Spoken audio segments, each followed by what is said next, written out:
गांव अपनी मौलिकता खो रहे हैं।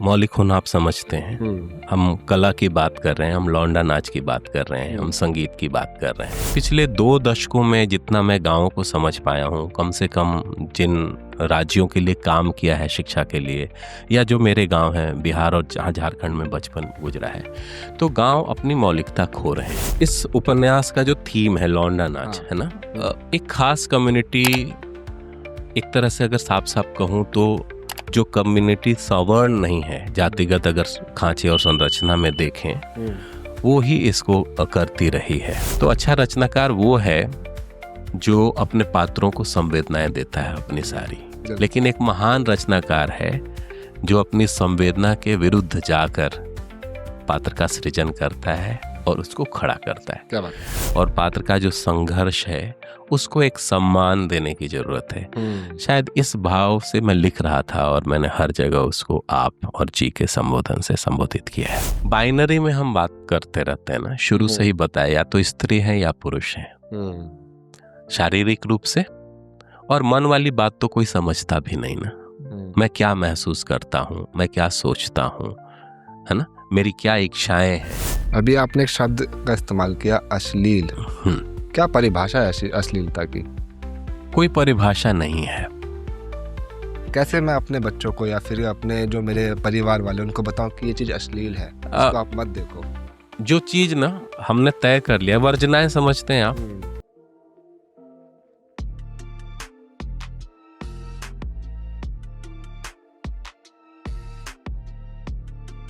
नमस्कार दोस्तों, स्वागत है आप सबका बोलती किताबों पर। आज का एपिसोड बहुत खास है क्योंकि आज हम सिर्फ किताब की बात नहीं कर रहे हैं, बल्कि समाज के उस हिस्से पर बात करने जा रहे हैं जिसे हम देखते तो हैं लेकिन समझने की कोशिश बहुत कम करते हैं। आज हम बात करेंगे किताब नाच की, और हमारे साथ हैं इसके लेखक नवनीत नीरव जी। ये एक बाल साहित्य है। ये किताब उन परफॉर्मर्स की कहानी बताती है जो फीमेल अटायर पहनकर कला का प्रदर्शन करते हैं, जो स्टेज पर लोगों का मनोरंजन करते हैं, लेकिन स्टेज के नीचे उन्हें अक्सर तुच्छ दृष्टि से देखा जाता है। समाज उनकी कला का इस्तेमाल करता है पर उनकी पहचान को कभी पूरी तरह स्वीकार नहीं करता। इस किताब में सिर्फ नाच नहीं है, यहाँ है आइडेंटिटी, डिग्निटी और वो दबी हुई इच्छाएं जो समाज के डर से दिल के अंदर ही रह जाती है। ये एक आईना है जो हमें दिखाता है कि हमारी सोच कितनी गहरी और कभी कभी कितनी संकुचित हो सकती है। नवनीत नीरव जी का व्यक्तित्व भी उतना ही प्रभावशाली है जितना उनका लेखन। पिछले 1.5 दशक से वे शिक्षा, बाल साहित्य और पुस्तकालय विकास के क्षेत्र में काम कर रहे हैं। 70 से अधिक चित्र पुस्तिकाएं, 100 से अधिक ऑडियो कहानियों का संपादन और बच्चों के लिए महत्वपूर्ण प्रयास। उनका अनुभव उनकी संवेदनशील सोच में स्पष्ट दिखाई देता है। अगर आप भारत को सिर्फ हेडलाइन से नहीं बल्कि उसके सामाजिक, सांस्कृतिक और मनोवैज्ञानिक पहलुओं से समझना चाहते हैं तो ये कन्वर्सेशन आपके लिए बहुत महत्वपूर्ण होने वाली है। तो चलिए शुरू करते हैं एक गहरी, ईमानदार और आंखें खोल देने वाली बातचीत। आप सभी से रिक्वेस्ट है, अगर आपने अभी तक सब्सक्राइब नहीं किया तो प्लीज़ कर लीजिए, क्योंकि ऐसे ही दिलचस्प कहानियों और लेखकों से मिलवाता रहेगा आपका अपना बोलती किताबें। चलिए शुरू करते हैं। नवनीत सर, आपका बहुत बहुत स्वागत है बोलती किताबों के एक और मजेदार एपिसोड में। शुक्रिया मुझे आमंत्रित करने के लिए। इस बुक का टाइटल है नाच। क्या आपके लिए जो टाइटल है जो आपने रखा है नाच, ये एक परंपरा है, एक कला है, या फिर कोई मजबूरी है? देखिए, नाच हमारे यहाँ जो मैं बिहार से हूँ, मैं ये स्पष्ट कर दूं जी। और वहाँ का एक लोक नृत्य है जिसको बोलते हैं लौंडा नाच। उसको नाच ही कहते हैं हमारे क्षेत्र में। और वो नाच इस उपन्यास का, जो किशोरों का उपन्यास है, उसका केंद्रीय विषय भी है। अब अगर आप इस उपन्यास को पढ़ रहे हैं तो आपने देखा कि इसका मुख्य पात्र है सरोज, जिसका पूरा जीवन ही नाच है। उसके लिए तो सांस लेना भी नाच है। और बाकी जो जनता है जो देखती है, कि कोई कह सकता है कि नाच जो है वो कला है, कोई मनोरंजन है, और मैं जिस समाज से आता हूँ वहाँ उसी कलाकार का जो नाचता है उसके लिए तिरस्कार भी है। तो इसलिए इस विषय को जब मैं लिख रहा था तो मुझको सबसे उपयुक्त यही लगा कि मैं इसका शीर्षक नाच रखूं। जी, जैसा अभी आपने बताया, आपने इसमें फोक परफॉर्मेंस कल्चर, जो कि आपने अभी बताया लौंडा नाच, इसको आपने इसमें रखा है। तो इसका आपने रिसर्च कैसे किया? कोई आपकी पर्सनल लाइफ इंस्पिरेशन थी? आपने पर्सनली कुछ देखा? कैसे आप इसका रिसर्च कैसे किया आपने? तो जैसे बिहार से हूँ मैं, बचपन वहाँ गुजरा है। बचपन मतलब काफ़ी लंबे समय तक, अभी भी आता जाता रहता हूँ, गांव भी जाता हूँ। ओकेजनली या कभी घूमने के लिए या कुछ खेती का काम है उसकी वजह से भी जाना होता है। तो हमारे यहाँ शादियाँ होती थी। लड़कियों की शादियों में जो बारातियों का स्वागत है वो अलग अलग तरीके से किया जाता था, जिसमें नाच एक महत्वपूर्ण मनोरंजन के उपाय की तरह देखा जाता था। बाद में वीडियो फिल्मों ने उसको कैप्चर कर लिया, या फिर जो ऑर्केस्ट्रा और उसके ऊपर जो नृत्य के कार्यक्रम है वो भी आते थे। तो अक्सर गर्मियों की छुट्टियों में मैं गांव में होता था। पापा मुझको गांव लेके जाते थे परिवार के साथ, और वहां पर बारातें आती थीं और रात में कई सारे इस तरह के नाच, उनके कार्यक्रम देखने का मौका मिला। तो एक तरह से कहा जाए कि बार बार आप किसी चीज को देखते हैं और उससे जुड़ाव महसूस करते हैं। जुड़ाव इसलिए क्योंकि एक बड़ा लाइवली सा मामला था। सामने स्टेज पर परफॉर्मेंस हो रहा है, नृत्य चल रहे हैं, संगीत है, संवाद बोले जा रहे हैं, हास्य है, और ओवरऑल ड्रामा, एक कहानी कही जा रही है। और कहानियां पसंद है, सबको पसंद आती है, मुझको भी। तो शायद मैं समझ पाता हूँ कि कहानियों की वजह से और जो ये स्टेज का परफॉर्मेंस है उसकी वजह से एक जुड़ाव बना, और उस जुड़ाव की वजह से ये बात धीरे धीरे धीरे मेरे नज़दीक पहुंची कि ये एक अद्भुत सी बात है कि कोई एक व्यक्ति पता नहीं क्या करता है कि एक स्वरूप बदल कर स्टेज पर चला जाता है, जहां पर वो गाता भी है, नाचता भी है, लोगों का मनोरंजन भी करता है। एटलीस्ट उस रात के लिए जब जो परफॉर्मेंस हो रहा होता है वो उसका हीरो होता है उस पूरे परफॉर्मेंस का। और जब मैं किशोर हो रहा था तो मेरे लिए वो शायद आदर्श भी हुआ करता था। तो ये परंपरा वहां से है। बाद में अलग अलग एंगल से देखना शुरू किया। जब आप बड़े होने लगते हैं, दुनिया आपके सामने खुलनी शुरू होती है, तो एक बार ऐसा एक वाकया हुआ जिसका जिक्र मैंने अलग अलग जगहों पर किया है। सुबह में बारात विदाई होती है ना, बाराती लौटते हैं, दुल्हन जाती है, और जो भी टेंट वाले, नाच वाले, साजिंदे सब लौट रहे होते हैं। तो जो गांव का बस पड़ाव था, प्रतीक्षालय बोलते हैं, वहां पर मैंने देखा एक नर्तक को जो रात में स्त्री का वेश बदल कर नाच रहे थे। वो रो रहे थे, मतलब हिलक हिलक कर रो रहे थे। और मेरे लिए बड़ा अजीब सा वो वाकया था। मतलब जिसको मैं हीरो की तरह रात में देख रहा था ना, एक चमक दमक वाली दुनिया जो सहसा हजारों लोगों का प्रिय पात्र के रूप में था, सुबह अचानक ऐसी क्या बात हुई कि वो रो रहा है। और रोना बहुत टची था। तो ऐसे बहुत सारे वाक्य हुए, बहुत सारे लोगों से मिला। मेरे पिताजी लोक गीत गाते हैं, हालांकि वो मैथमेटिक्स के प्रोफेसर भी हैं, कॉलेज में पढ़ाया उन्होंने, लेकिन ऑल इंडिया रेडियो पटना से भोजपुरी लोकगीतों के वो आर्टिस्ट रहे हैं। तो उस वजह से भी बहुत सारे कलाकारों से मिलना हुआ, गायकों से मिलना हुआ। गांव में ऐसे बहुत सारे साजिंदों के साथ बैठा हूं मैं। ये तो नृत्य की बात कर रहा हूँ, उसके अलावा ये जिन विधाओं पर गांव काम करता था, अभी भी करता है, और उनसे मिलना हुआ। और वो सारी चीजें, वो परिवेश धीरे धीरे आकार लेता गया, और फिर ये कहानी के रूप में या उपन्यास के रूप में आपके सामने। चलिए, मैं एक सीक्रेट यहाँ पे बता देता हूँ। जो भी रीडर्स इस किताब को पढ़ेंगे जी, वो जब इस किताब को पढ़ रहे होंगे तो जो कहानी अभी आपने बताई है उस कहानी से सरोज और नवनीत जी को आपस में रिलेट कर पाएंगे।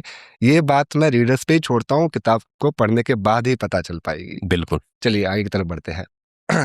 आपने किताब में लिखा है, शुरुआत करते हैं कि गांव बदल रहे हैं, क्या ये बदलाव अच्छे हैं? मैं अपने पर्सनल अनुभव से इसको कहना चाहता हूँ। मैं इसको एक सार्वभौमिक तथ्य की तरह नहीं रखना चाहता। मैं यहाँ पे बात नहीं कर रहा हूँ इंफ्रास्ट्रक्चर की, मैं बात नहीं कर रहा हूँ कि वहाँ पर क्या क्या फैसिलिटीज आ रही है जी। मैं बात कर रहा हूँ वहाँ पे जो गांव में परंपराएं होती थी या फिर जो ट्रेडिशन होते थे जी, वो भी अब चेंज हो रहे हैं। क्या ये बदलाव अच्छे हैं? देखिए, गांव अपनी मौलिकता खो रहे हैं। मौलिक होना आप समझते हैं। हम कला की बात कर रहे हैं, हम लौंडा नाच की बात कर रहे हैं, हम संगीत की बात कर रहे हैं, और वो सारी चीजें हमको इसलिए आकर्षित करती थी क्योंकि उसमें नयापन था, वो मौलिक थी। पिछले 2 दशकों में जितना मैं गाँव को समझ पाया हूँ, कम से कम जिन राज्यों के लिए काम किया है शिक्षा के लिए, या जो मेरे गांव हैं बिहार और जहाँ झारखंड में बचपन गुजरा है, तो गांव अपनी मौलिकता खो रहे हैं। शायद उनके सामने जो आदर्श हैं वो शहरी आदर्श हैं, जिनका अनुकरण करने की कोशिश में न तो गांव गांव रह पाए हैं न शहर हो पाए हैं। वो एक भौंडी हास्यास्पद नकल शहर की होके रह गई है गांव की संस्कृति, जिसकी वजह से मुझको लगता है कि ये जो बदलाव है वो सार्थक नहीं है, वो सकारात्मक भी नहीं है। और वो आप चाहे रहन सहन को लेकर बात करें, परिवेश को लेकर बात करें, परंपराओं को लेकर बात करें, तो जो भी बदलाव है उस बदलाव ने मौलिकता को एक तरह से कूंद कर दिया है, ऑलमोस्ट खत्म करने की कगार पर है चीजें। बिल्कुल सोचने वाली बात है आपने। चलिए, आपने जो मार्जिनलाइज्ड कम्युनिटीज और परफॉर्मर्स की जिंदगी को इतनी सेंसिटिविटी से लिखा है, क्या लिखते वक्त आपके लिए कोई पर्सनल इमोशनल चैलेंजेस थे? देखिए, इस उपन्यास का जो थीम है लौंडा नाच, है ना, एक खास कम्युनिटी, एक तरह से अगर साफ साफ कहूँ तो जो कम्युनिटी सवर्ण नहीं है, जातिगत अगर खांचे और संरचना में देखें, वो ही इसको करती रही है शुरू से। भिखारी ठाकुर की परंपरा, भिखारी ठाकुर बिहार में काफी चर्चित नाम रहे हैं विदेशिया शैली के लिए। सामाजिक जो मुद्दे रहे हैं उनके समय के कंटेम्प्ररी, चाहे वो दहेज प्रथा हो, पैसे लेकर बेटी को खरीदने की बात होती थी जिसमें, या फिर जो काम करने वाले कलकत्ता चले जाते थे और फिर लौटते नहीं थे अपने गांव में, वो किसी सेठ साहूकार के चक्कर में फंस गए, और वो जो भी और उस समय मुद्दे रहे होंगे, तो कुल मिलाकर जो सामयिकता था उनके ऊपर उन्होंने उसको बेस किया था, विदेशिया नाटक हो चाहे गोबर की चोर हो। तो जो ऊंचा तबका था ना जातिगत संरचना में, वो इसमें भाग नहीं लेता था, वो इसको सराहता था सिर्फ। तो इसका जो पात्र मैंने बनाया है सरोज, वो एक तरह से उस जाति से बिलोंग करता है जिस जाति से नाचने वाले लोग तो नहीं आते। तो एक तरह से ये एक चैलेंज रहा था मेरे लिए कि जिस चीज को आप देखते नहीं हैं उसको खड़ा करना। हम जिस परिवेश में पैदा होते हैं, बड़े होते हैं ना, चीजें सामान्य लगती हैं हमको, एक उम्र तक सामान्य लगती रहती हैं, लेकिन जैसे जैसे समझ का विस्तार होता है, अनुभवों में विस्तार होता है, शिक्षा शायद वो काम करती है जिसकी वजह से एक रियलाइजेशन का फेज शुरू होता है। तो अच्छा रचनाकार वो है जो अपने पात्रों को संवेदनाएं देता है अपनी सारी, लेकिन एक महान रचनाकार है जो अपनी संवेदना के विरुद्ध जाकर पात्र का सृजन करता है और उसको खड़ा करता है। क्या बात है? मैं महानता की बात तो नहीं कर रहा, लेकिन एक कोशिश की है कि जो मेरा भूगोल और अनुभव नहीं रहा है जातिगत और सामाजिक संरचना में, उस बात को मैं सरोज के बहाने खड़ा करूं, उस बात को दिखाऊं। तो उसको लिखना अपने आप में एक चुनौतीपूर्ण हमेशा से रहता है। आप कुछ लिख रहे होते हैं लेकिन फाइनली ये किताब छपती है तो लोगों के पास जाती है और लोग अलग अलग तरीके से इसका पाठ करते हैं। कितना सफल हो पाया नहीं हो पाया अब ये तो पाठक बताएंगे इसको, लेकिन मेरी कोशिश यही रही है कि मैं जो मेरा अनुभव है उनको देखने का, उनसे जुड़ने का, खुद को उनकी जगह रखकर जो चीजें मैं लिख पाया उसको मैंने इसमें शामिल किया है। चलिए, मेरा एक पर्सनल सवाल है, इसमें जो मेन कैरेक्टर है सरोज जी, तो जहाँ तक मैं समझ पाया वो एक स्कूली छात्र है जी, ठीक है। आपने कई जगह उनको या तो आप या फिर जी कहकर संबोधित किया, इसकी कोई खास वजह थी? देखिए, जी कहना या आप कहना ना एक रिस्पेक्ट मेरे लिए सम्मान का बोध है ना। लोग अलग अलग संबोधन इस्तेमाल करते हैं, लेकिन मुझको लगता है कि जो पात्र है और पात्र का जो संघर्ष है उसको एक सम्मान देने की जरूरत है। शायद इस भाव से मैं लिख रहा था और मैंने हर जगह उसको आप और जी के संबोधन से संबोधित किया है। चलिए, जितने भी कैरेक्टर थे इसमें, चाहे मैं सरोज जी की बात करूं या फिर कन्हैया जी की बात करूं या फिर मास्टर जी की बात करूं जी, ये जितने भी कैरेक्टर हैं समाज की किन सच्चाइयों को दिखाते हैं? सच्चाइयाँ जो उपन्यास में है उसी तरह से आप इसको देखिए। एक बच्चा है, उसकी अपनी इच्छाएं हैं, उसका अपना एक मन है जो कि कला के तरफ है। सामाजिक संरचनाएं या जो भी समाज के अनुभव हैं उसके वजह से जो खांचे बनते हैं, दीवारें खड़ी की जाती हैं, उसमें रोक टोक का सबसे ज्यादा शिकार जो होता है वो बच्चे होते हैं। तो सच्चाई अगर देखना चाहें तो सरोज को नाच बनना था, नाच करना था, लेकिन उसके समाज ने, खासकर उसके पिता और उसकी माता इस बात को समझ ही नहीं पाए, जिसकी वजह से उसको उस जगह को छोड़कर जाना पड़ा जो उपन्यास में है। जो दूसरे पात्र हैं राम मूरत सिंह, है ना, वो भी अपने समय में नाच के बिल्कुल करीब हैं, कलाकार हैं, जिसकी वजह से वो उत्तर प्रदेश के एक जिले से निकलकर बिहार पहुंचे हैं, जो उस समय नक्सल मूवमेंट था, जातिगत संघर्ष था, उसमें, है ना, अपनी भूमिका एक सांस्कृतिक कर्मी के रूप में उन्होंने रखी थी।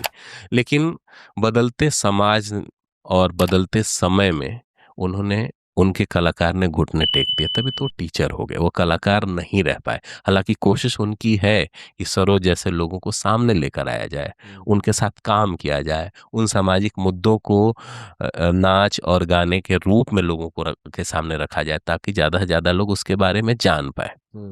कन्हाई, कन्हाई मेरे दिल के सबसे नजदीक है, और ऐसे बहुत सारे लोगों को मैंने देखा है ग्रीन रूम में खड़े होकर, जब वो क्रॉस ड्रेसिंग पर काम करते हैं ना, एक पुरुष जो है वो स्त्री रूप में रूपांतरित हो रहा है, तैयार हो रहा है।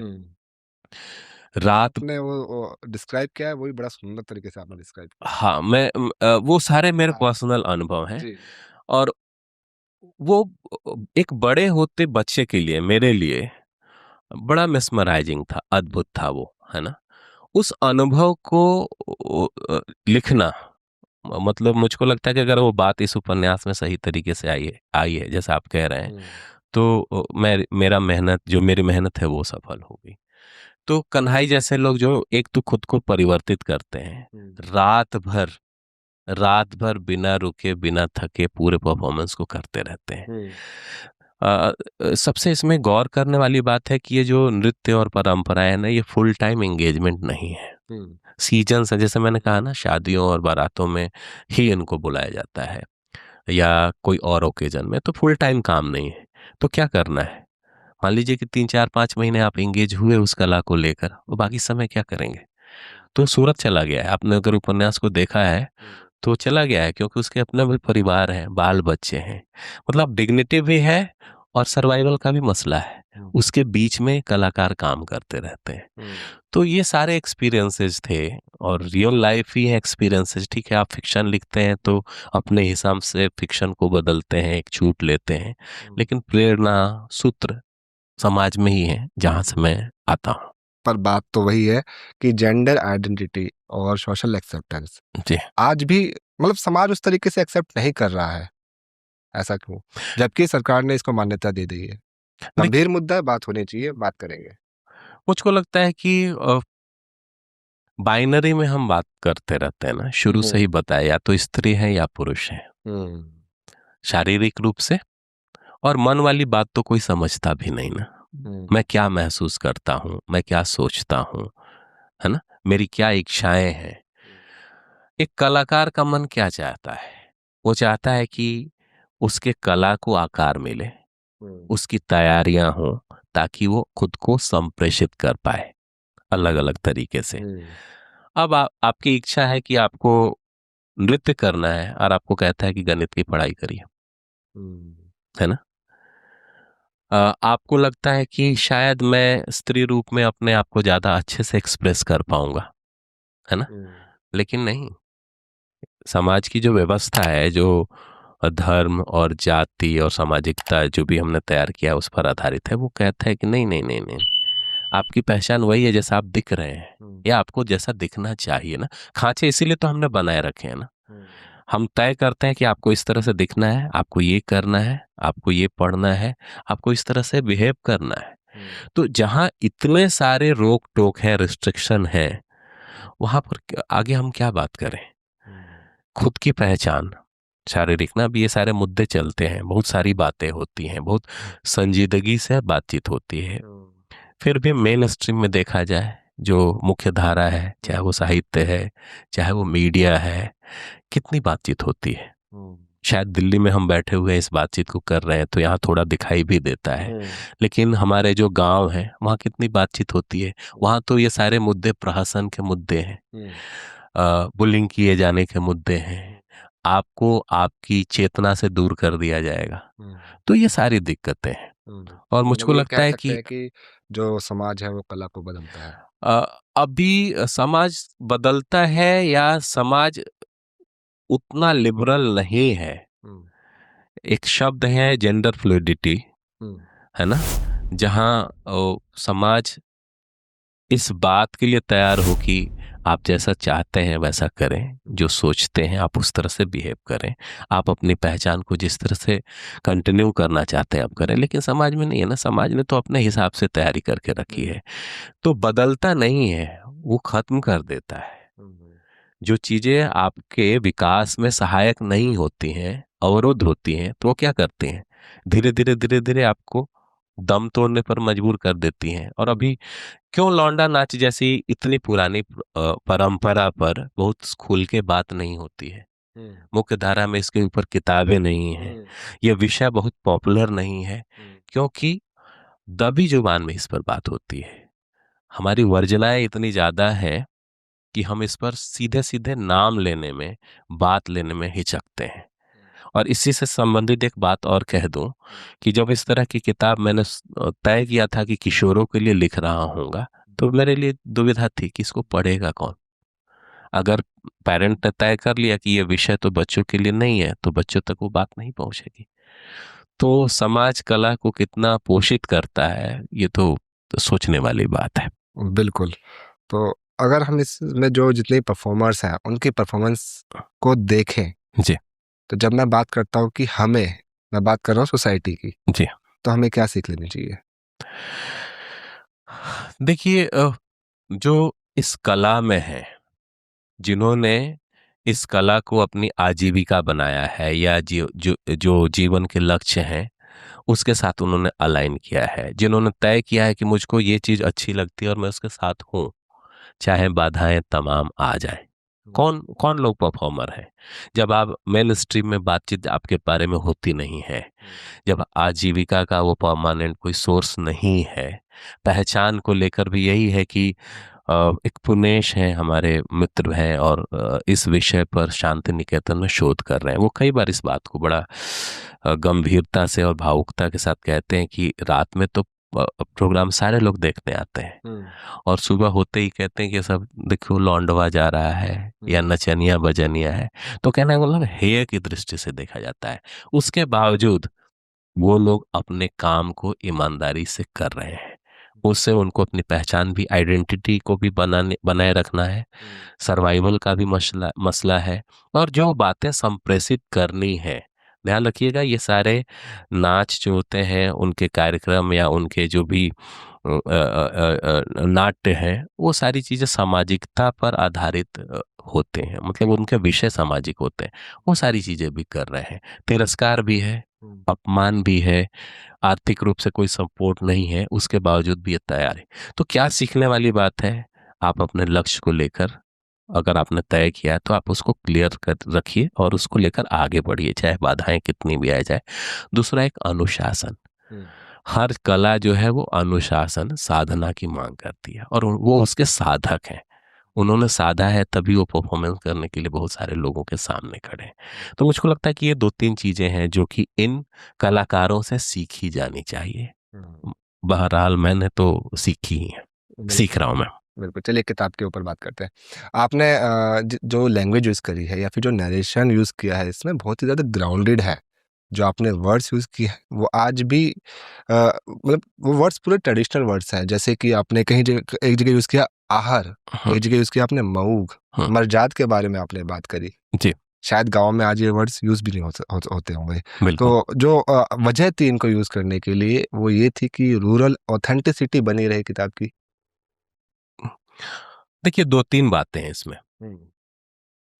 एक जो अभी बात कह रहा था ना कि जब आपका मुख्य धारा का मीडिया या साहित्य इसके ऊपर बात नहीं करता है या बात नहीं करना चाहता है, तो होता क्या है, साहित्य जब लिखा नहीं जाएगा तो शब्दावली विकसित नहीं होगी। मान लीजिए कि हिंदी में ही इसके ऊपर किताबें खूब सारी आई रहती इस विषय के ऊपर, तो एक शब्दावली तो विकसित हो जाती, जैसे आप फैमिलियर होते। वो काम तो हुआ नहीं। तो जब आपको कहानी इस विषय पर लिखनी है तो आपको वहां पहुंचना पड़ेगा जहां से ये कहानी या जहां पर ये परंपरा चल रही है, क्योंकि उस क्षेत्र ने, उस लोक ने उससे जुड़ी शब्दावलियां विकसित करके रखी हैं, है ना, चाहे वो क्षेत्र की संबंधित हो या कला से संबंधित है। दूसरी शब्दावली नहीं, हिंदी में शायद नहीं शब्द होंगे ना, मैं अपने आप को अभिव्यक्त करने में असमर्थ पाया होऊंगा जब लिख रहा हूँ, तो इसलिए तो मैंने इसमें भोजपुरी, जैसे आहर जो आप बता रहे हैं, आहर मतलब छोटी नदी या नाला जिसको कह सकते हैं। मरजाद पहले, आज से 10-15 साल पहले, या अभी भी बड़े जो परिवार होते हैं उनके यहाँ बारात जब आती है तो उसको 2-3 दिन उनके मेहमान नवाजी में बहुत शिद्दत से लगते हैं लोग, है ना। तो वो सारे परंपराएं खत्म हो रही हैं। परंपरा खत्म होती है तो सिर्फ परंपरा नहीं खत्म होती है, उससे उसका लोक का जो साहित्य वो खत्म होता है, संगीत खत्म होता है, इतिहास खत्म होता है, और रिचुअल प्रैक्टिसेस जो होती है वो खत्म होती है। तो मेरे लिए ये मजबूरी, मेरी मजबूरी समझिए, जब मैं इस किताब को लिख रहा था, इस कहानी को कॉन्सेप्चुलाइज कर रहा था, तो हिंदी एक भाषा थी जिसमें मैं लिखता हूँ, लेकिन हिंदी के साथ भोजपुरी इसलिए लेकर आना पड़ा क्योंकि लौंडा नाच पूर्वांचल की विधा है।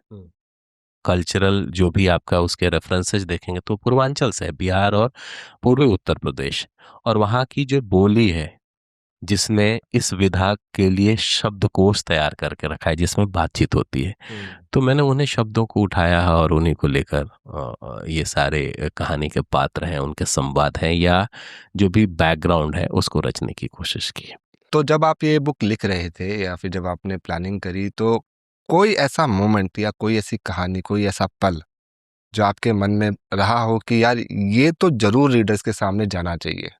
जो अंत का सीन है ना, 2016 की बात है, मैं सिवान गया था, बिहार, है ना। वहाँ पर एक संस्था है परिवर्तन, नरेंद्रपुर गांव है, वहाँ पर मैंने पहली जो शाम बिताई थी उसमें मैंने वहाँ के कलाकारों को, जो गांव के किशोर वय उम्र के बच्चे थे, उनको भिखारी ठाकुर का जो नाट्य है बेटी बेचवा, उसका परफॉर्मेंस करते हुए देखा था, और उससे मैं बहुत प्रभावित हुआ। मतलब ये सारी चीजें जो मैं कह रहा था ना, कि रातों को मैं बहुत सारे कलाकारों से मिला, उनके नाच को देखा, वो सारी चीजें ठीक है वो हो चुकी थी, लेकिन नरेंद्रपुर गांव में उस बेटी बेचवा के परफॉर्मेंस ने मुझको बहुत प्रभावित किया। तो एक उस बात को मैं चाहता था कि वो इस उपन्यास का हिस्सा बने, जिसको मैंने इसमें शामिल भी किया है। दूसरी बात है, सिर्फ नाचने वाले को लेकर परेशानी नहीं है अपने समाज में। हमारे यहाँ जो शादियों में गीत गाती हैं बच्चियां, लड़कियां, उनको भी बहुत अच्छी दृष्टि से नहीं देखा जाता है। हालांकि सारे रिचुअल, सारे संस्कार गीत वही गा रही हैं, जिनको याद है वही आती हैं, एक ही 2 या 4-5 बच्चियों का जो समूह होता है पूरे गांव के लिए, लेकिन उनके लिए बहुत सम्मान की बात मुझको दिखती नहीं है परिवारों में। तो ये 2 बातें थी जो मुझको लगता था कि लिखना ही है। बाकी कन्हई जैसा चरित्र खड़ा करना था, या कृषाश्व और शिलालेन की जो कहानी, हाँ, उसको भी मैं चाह रहा था, इसीलिए उसको पैरेलल एक कहानी के रूप में, समानांतर कहानी के रूप में लिखा है। और ये कुछ चीजें हैं जो कि मैं कर पाया इस उपन्यास को लिखते हुए। मेरी जो भी रीडर्स हैं उनसे रिक्वेस्ट है, आप प्लीज, और कुछ पढ़े या ना पढ़े, इस किताब को जरूर एक मौका दे। आज के डिजिटल एरा में जो रील कल्चर है, वो जो हमारा फोक कल्चर है, उसको कैसे अफेक्ट कर रहा है? डिजिटल एरा को मैं दोनों तरह से देखता हूँ, सकारात्मक या जो भी आप कह रहे हैं अफेक्ट करना है, या जो नकारात्मक प्रभाव है। सबसे अच्छी बात जो हुई है कि बहुत सारे कलाकारों को डिजिटल एरा की वजह से, ये जो प्लेटफॉर्म्स हैं, सोशल मीडिया है, इसकी वजह से पहचान मिली है। वो अपनी बात कह पाए हैं, एक्सप्रेस कर पाए हैं, ऑडियंस मिले हैं। सिर्फ भारत में नहीं, ग्लोबल लेवल पर देखें तो आज भी अगर कोई लौंडा नाच का नर्तक अपना एक परफॉर्मेंस तैयार करता है तो अपने देश में लोग तो देखते ही हैं, बाहर मॉरिशस, फिजी, इन सारे देशों में, अमेरिका जैसे देशों में लोग देखते हैं। ये बात मैं अपने मन से नहीं कह रहा, जिन कलाकारों से मिलता जुलता रहा हूँ, बातचीत होती है, उन्होंने इस बात की तस्दीक की है। तो इस वजह से जो पहचान मिली है, तो सब स्वाभाविक है, कलाकार है तो उसको पहचान मिलनी ही चाहिए। ये संभव हुआ है डिजिटल इस युग की वजह से, सोशल मीडिया के प्लेटफॉर्म की वजह से। नकारात्मक ये है कि एक बार चीजें रिकॉर्ड हो गई और बार बार आप उसको इस्तेमाल कर रहे हैं। एक मुझको लगता है कि एक तरह से अवहेलना का समय है, जब आपके सामने कोई चीज आती है, 1 सेकंड 2 सेकंड देखते हैं और फिर इसको आगे बढ़ा देते हैं।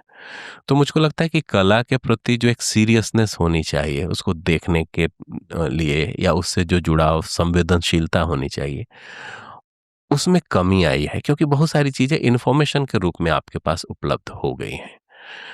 जब आप उसके साथ जुड़ते नहीं हैं, उसमें डूबते नहीं हैं, तब तक आप उसके प्रति न तो आपका समर्पण हो पाता है, न लगाव हो पाता है। तो इस डिजिटल एरा ने हर चीज से एक तरह से मोह भंग वाली स्थिति पैदा कर दी है।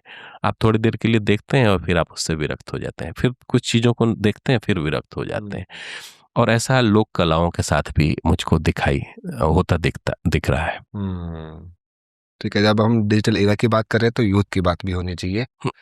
यूथ के लिए कोई इमोशनल या कोई सोशल टेक अवे इस बुक से? अपनी पहचान को लेकर, हाँ, वो तो आप ऑलरेडी बता मतलब आप सजग रहिए, ठीक है, और दुनिया आपके सामने खड़ी हो रही है, आप दुनिया के अंदर प्रवेश कर रहे हैं, आपके अनुभव में इजाफा हो रहा है, तो आप उसको अपने नजरिए से देखने समझने की कोशिश कीजिए। जैसे लौंडा नाच है, अश्लील है, कौन कहता है भाई? वयस्क कहते हैं ना, जिन्होंने उसी तरह से देखा ही है उसको। जो बड़े होते बच्चे हैं, उनके लिए शायद कला वाला पुट ज्यादा होता है देखना जब शुरू करते हैं। तो जैसे मैं देख रहा था, मेरे लिए एक बहुत सुंदर कहानी थी, बहुत सुंदर अभिनय था, बहुत सुंदर संगीत था, तो मैं उनके नजदीक पहुंच गया। यूथ के लिए यही है कि आप अपने तरीके से चीजों को देखिए, कला वाले एंगल से देखिए। थोड़ी सुनी सुनाई बातों को हम परे रखते हैं, नया समय है तो नया नजरिया होना चाहिए। अभी आपने एक शब्द का इस्तेमाल किया, अश्लील। क्या परिभाषा है अश्लीलता की? कोई परिभाषा नहीं है। कैसे मैं अपने बच्चों को या फिर अपने जो मेरे परिवार वाले, उनको बताऊं कि ये चीज अश्लील है, इसको आप मत देखो?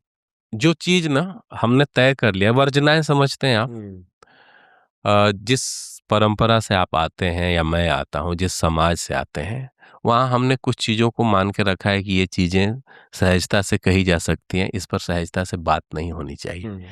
क्योंकि जब उस पर बात होगी तो बहुत सारे मुद्दों पर बात करनी पड़ेगी, और वो मुद्दे टकराएंगे आपके जो जातिगत संरचना है, जो धार्मिक संरचनाएं हैं, जो आपकी मान्यताएं हैं। और बहुत सारे लोग जो बहुसंख्यक हैं, वो सिर्फ क्या करते हैं, एक पीढ़ी से दूसरी पीढ़ी उसको ढोत के ले आते हैं, सोचते नहीं हैं। तो जब इस तरह के सवाल खड़े होंगे तो इसका जवाब भी आपको देना पड़ेगा, और उसका जवाब खोजना बहुत असहज कर जाएगा। इसलिए हमने मान के रखा है कि ये वर्जनाएं हैं, इस पर बात नहीं करेंगे। तो जब हम कहते हैं ना कि बच्चों के लिए अश्लील है या बच्चों के लिए वर्जित है, वो बच्चों के लिए नहीं है, हमारे लिए है, क्योंकि हम असहज हो रहे हैं उसको कहते हुए, उस पर बात करते हुए। जी बिल्कुल। चलिए, अगर इस बुक का कोई फिल्म अडेप्टेशन होता है या फिर स्टेज पे कोई इसका अडेप्टेशन होता है इस स्टोरी का, तो वो बात जो आप चाहेंगे कि बिल्कुल भी कॉम्प्रोमाइज ना हो, वो एज इट इज जानी चाहिए। देखिए, लेखक का काम है लिखना। मुझको इस विषय पर जो बात कहनी थी, मैंने नाच में कह दी है। जैसे आपने इसको पढ़ा और आपको लगा कि इसके ऊपर बातचीत होनी चाहिए, तो आप इसके ऊपर बातचीत कर रहे हैं।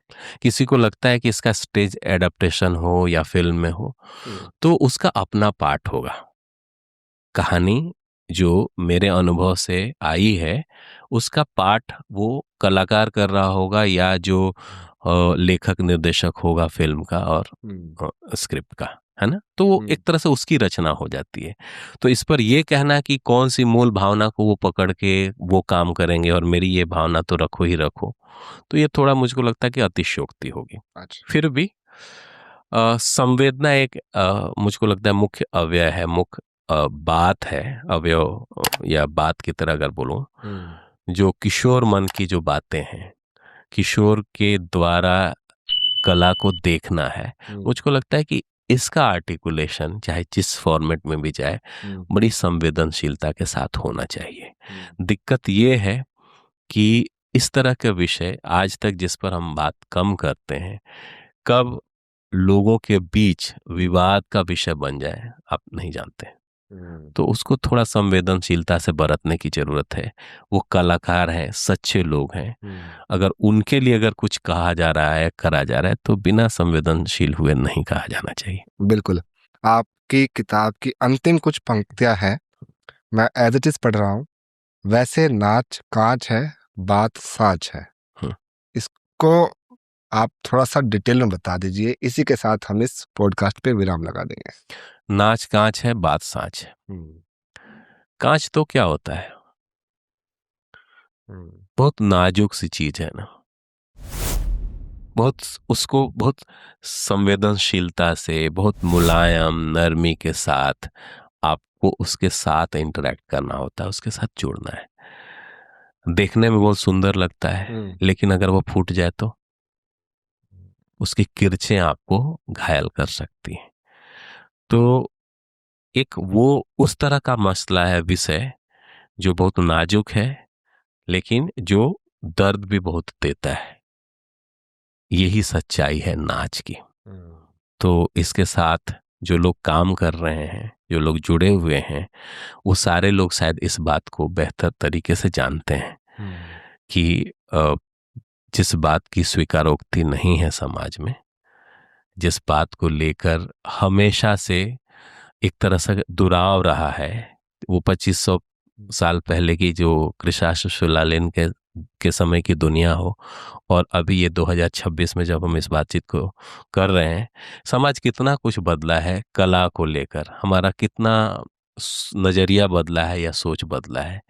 इन सारी विषमताओं जटिलताओं के बीच में नाच है, और इसको करने वाले, इससे जुड़े लोग समझते हैं कि नाच जो है वो कांच है। बिल्कुल सर, बड़ा मजा आया आपसे बात करके, और मुझे पूरी आशा है कि जो भी दर्शक, जो भी व्यूअर्स इसको देखेंगे, उनको भी मजा आने वाला है। Thank you sir, thanks for your valuable time. शुक्रिया बोलती किताबें आपकी पूरी टीम को बुलाने के लिए और बातचीत करने के लिए। Thank you sir. शुक्रिया।